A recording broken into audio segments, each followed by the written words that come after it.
I'm Katie DeBalco. I'm the head of field marketing for the Americas at Checkpoint. And we're here in San Carlos at our headquarters speaking with my boss, our CMO, Peter Alexander.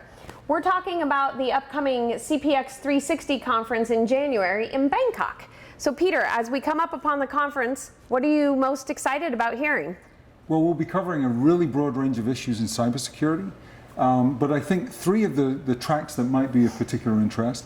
One is real-world use cases of prevention, not detection, which is very topical right now.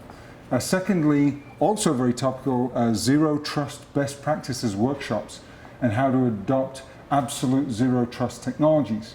And then finally, and for something different, the Hackers Exposed track will be hosted by our Checkpoint research team, where they will expose hackers for the criminals that they are and show the techniques that they use so we can defend against them. Oh, fantastic tracks. And Peter, I know you're a bit of a foodie, so are you a fan of Thai food? I do like Thai food. The spicier the better, with the right beer.